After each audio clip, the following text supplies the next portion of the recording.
Jules, we're not done. We have more quick hits. Arsenal continue to run rampant in the transfer window. They've agreed a fee for Ezri Konsa too now, Jules. Yeah, they have. To be fair, I think they wanted him through the whole summer. I heard his name really early on in the summer.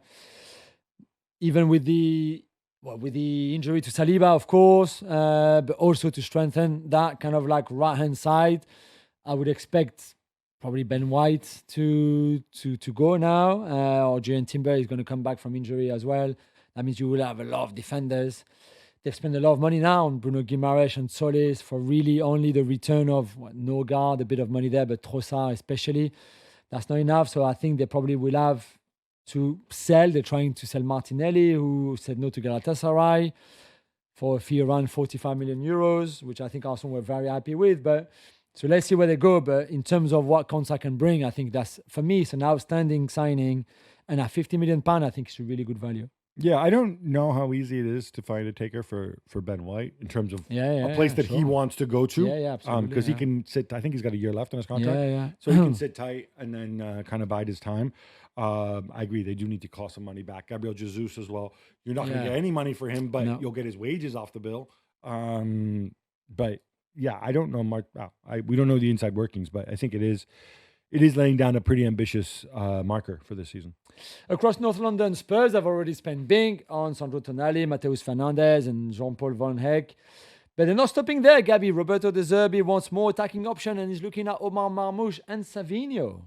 Yeah. Well, we talked last week or on Monday about Omar Marmoush leaving. I think if Marmoush leaves, City have to buy another attacking player because you can't. I mean, Erling Haaland isn't actually a cyborg. You know that. He just looks like one. Yeah. He can break down. He needs maintenance sometimes. Even him, yeah. And then, Semenyo, Divine, I think you need another body in there. And Marmoush hasn't had the best of times of late. Why?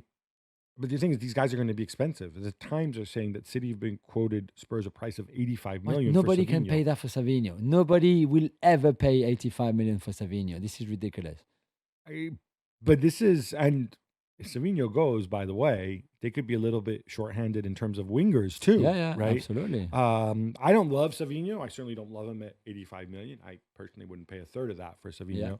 But and certainly City can't lose Marmoush and Savinho in one go. These prices to me seem like unless something. they're replacing them, yes, for sure. But but they're also probably looking around and saying, well, we're working on our central midfielders. If you want us to replace them, we'll have to overpay. Then you overpay us for these guys so that we can overpay to replace these guys. Speaking of Manchester City, we talked extensively about their midfield rebuild. Enzo Fernandez and Ayoub Wadi could yet be on their way. So could Adam Wharton. He's been linked. Manu Kone has emerged as an alternative as well. Okay, I'm not going to ask you out of those four, who would you take? Because you're going to tell me Enzo and Boadi. But Manu Kone versus Adam Wharton for City? I mean, I would love Manu Kone to go to City because I think they will take him to another level and I think he's got that potential. You don't think Roma can take him to another level? Paris born and bred, of course. But I think the step up from Roma to City and the Premier League, where I think his skill set fits perfectly, would help. He's been offered to literally the whole of Europe this summer. Clearly, Roma would like to cash in on him, and I can understand that. But I think there's others before him for City.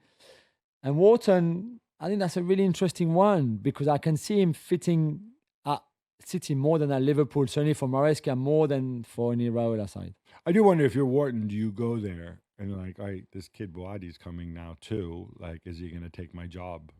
Yeah. Do you know what I mean? If you're Wharton, you want to move so you can play regularly. Yeah, for sure. And I think it's Wharton or Boadi. You can't. I don't think. I think you need different profiles. You would not be both. The Bundesliga kicks off in a week time because this weekend is the German Super Cup between Dortmund and Bayern. But let's talk about Harry Kane. Gabby, he's got a year left on his contract in Munich and would like a new 3-year deal. Barca apparently are monitoring. Yeah, look, Harry Kane had a phenomenal season last year. He placed top in the FC 100 among forwards, something that maybe you didn't quite agree with. I didn't at all. But he shouldn't get a three-year deal. I think it's as simple as that. I know when he was born because he was born the same day I was. He was only indeed. Only 10 years Just later. a little bit younger than you. Yeah, 20 years later, actually. And the same day as Michael Carrick as well. Yeah, true. There you go. Jules memorizes everybody's birthdays. I mean, I think this is a great quiz question about Gab Marcotti. And Joan of Arc as well, also born July 28th. Well, we're not sure about when she was born exactly, but yeah. Record keeping wasn't quite the same back then. But Jackie Onassis too. I got to stop now. Look, Barcelona can keep monitoring all they want, unless Harry Kane throws a tantrum and refuses to play and moves it in a free. He ain't coming. No. Have this conversation in a year's time if he looks fit and he's available as a free agent. But I think Bayern got to where they are by being disciplined, and they know that Harry Kane is a professional and he's not going to behave unprofessionally over a contract. If he contracts by the end of the season, he's going to give you everything. Michael Carrick, also born July 28th, like I just mentioned. Until it says he needed reinforcements in midfield. Now United linked with a £65 million move for Brighton's Carlos Baleba. Do you like this? So I think the profile is the right one in terms of that kind of power and energy and everything, both defensively and with the ball carrying runs and stuff like that. I think this is great.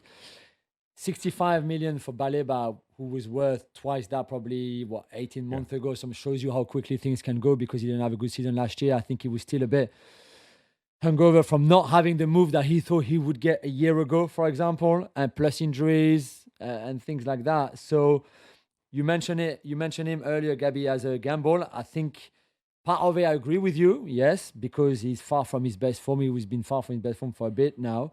I still think there's huge potential there. And if you unlock him, then he's great. You need to do your homework. You need to know exactly why Hertzler last season decided. He just basically dropped them. I think he only made like 20 starts last season. Yeah. Let's talk Chelsea now, Gabby. Todd Bowley and Mark Walter are reportedly looking to sell the third of the club to the other ownership group, Clear Lake. I mean, we talked a lot before about their kind of ownership. Why is this important, significant, and can you just explain it a bit better maybe for people? Yeah, basically, Mark Walter and Todd Bowley used to work together at Guggenheim. They've been business partners in the past. Mark Walter's under investigation by the DOJ in the U.S. for stuff to do with some insurance companies he has an interest in. He needs to come up with money quickly. That's part of the reason why he sold the LA Lakers. And the thinking now is he wants to liquidate. I don't know how much this moves the needle because reportedly he needs to come up with billions. And his Chelsea stake, I think he paid maybe a couple $100 million for it. Okay. Now, it could be worth more now because obviously if he's selling to Clear Lake, you have to sell to Clear Lake, or Clear Lake, I think, have to approve any new sale to another external guy. But the question is, has the value of Chelsea as a football club gone up from the 2.5 billion? And I'm not sure it has. They haven't built the stadium. Their results have been up and down. They've been out of Europe twice in 3 seasons. So I look at this. I don't know that I can understand them wanting to get out and get some liquidity. Yeah. That means Bedare Bali and Jose Feliciano, the people at Clear Lake, are going to have even more control at the club. Bowley reportedly said, "Oh no," because I think it's an open secret that they've fallen out. Said, they don't. No, I don't want to. I'm never going to sell to him.